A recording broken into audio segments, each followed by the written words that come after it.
So here we are again. In the last devlog, I talked about nearly a full year of the game's development, but now we're all caught up, so I'll be able to share a much more in-depth look at my process of creating it. I decided to focus this devlog around building upon the additions from the last video.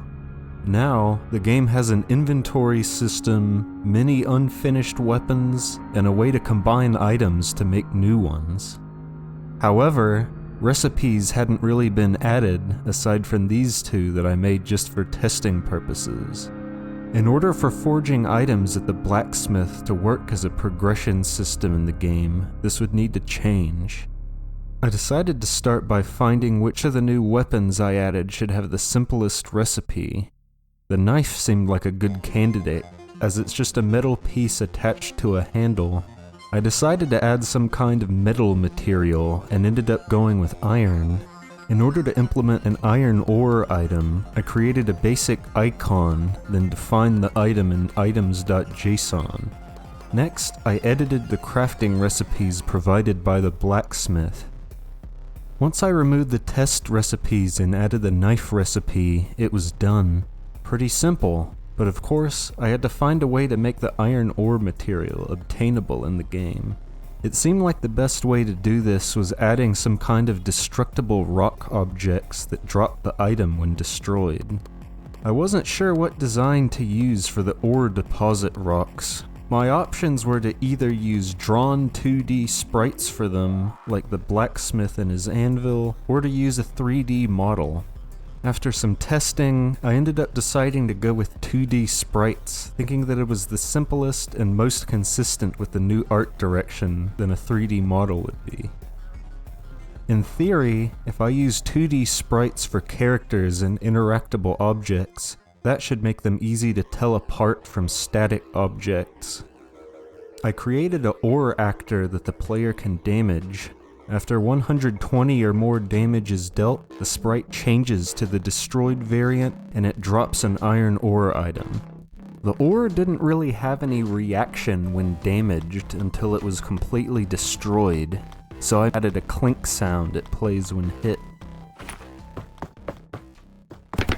Now, as long as the ore deposits in the blacksmith are accessible, the player can craft the knife through normal gameplay. At this point, the knife weapon used really rough reference images for its animations. After the other work I just did on the knife, I thought I should try to make some proper sprites for it. Before I made them, I first ensured that the reference swinging animation felt smooth. After inspecting it for a bit, I decided the start looked a bit too jittery, so I added an extra frame by stretching one of the sprites to be halfway between these two frames. That made it a bit smoother, but the swinging arc still felt a little bit off, so I edited some of the later frames until I was satisfied. Now, it was time to actually make the proper sprites. How I designed them was a particularly big decision, as this is my first weapon sprite design since the major project reset that I covered in the last video. Whatever visual style I ended up using for them should set the standard going forward. I really liked how my old 3D rendered weapon sprites looked, but the effort required to make them wouldn't scale well for the much larger weapon variety. Additionally, they didn't match the new art direction. To begin, I tried quickly drawing lines over the reference images with hard-edged pixel lines, and it didn't look very good. Next, I decided to sketch over all of the edges and try to make it look like it was drawn with pencil. This ended up making it match the other visuals of the game. Once all of the sprites had been drawn, I just needed to cut them out. After going through all of the frames again, this was the result. I was satisfied with how the animations turned out, so I added color to them. After some quick painting, I tested them but thought they looked too much like clip art. So I went through the frames again and added a lot of grittiness and details to them, and this was the result. At this point, I was pretty satisfied with the new sprites. So that does it for this devlog. In the next video, I plan to share my process for creating levels and attempt to make a map with a snowy environment.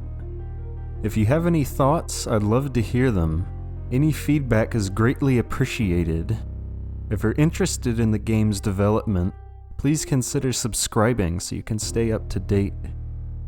Until next time.